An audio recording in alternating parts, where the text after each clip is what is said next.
Coming up on this week's edition of Carolina Insider. Coronavirus won't scare families away from Boo at the Zoo.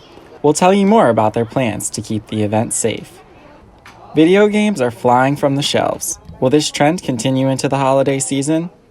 But first, we'll take a look at the upcoming elections. Carolina Insider starts now.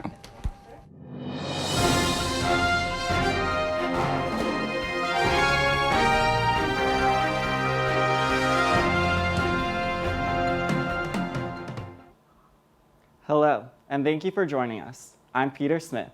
Our top story today, South Carolina counties will no longer be allowed to reject absentee ballots over mismatched signatures.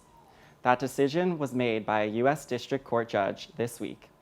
In 10 South Carolina counties, election officials were throwing out ballots if voter signatures didn't match signatures on file.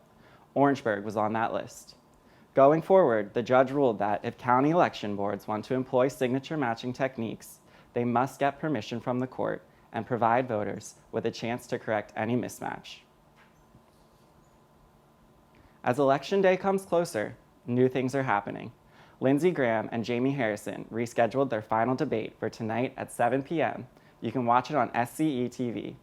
In the latest Data for Progress poll, Graham and Harrison are tied with the election just days away. In news from the COVID front, as South Carolina cases increase, some critics are raising concerns about state decisions regarding large gatherings. The state's 7-day average is nearly 1,000, a number not seen since Governor Henry McMaster lifted the ban on such gatherings, according to the Post and Courier. The Commerce Department has approved more than 90% of requests for gatherings of over 250 people. That's more than 800 large gatherings, but the business agency says it's not responsible for following up to make sure these events are safe. They say it's up to local law enforcement to keep watch. Some people concerned about catching coronavirus have turned to safer settings. Logan Gray is in West Columbia to tell us more about the increase in video game sales. I'm Logan E. Gray in West Columbia, South Carolina at a local store called The Games Block, which buys and sells video games. Since the start of the COVID-19 pandemic, there's been an increase in video game sales and how many people are playing. In 2018, there was also only 32 million players in the U.S., but now, in 2020, there is over 240 million. Stephanie Foster, the manager at the Games Block, said that she's also seen an increase in how many hours her customers play and a trend in what they're buying.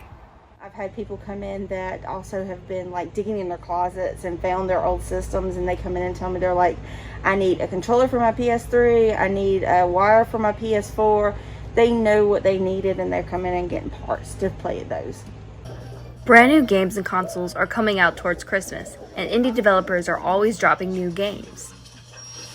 So it begs the question, will gamers continue their buying streaks as time goes on?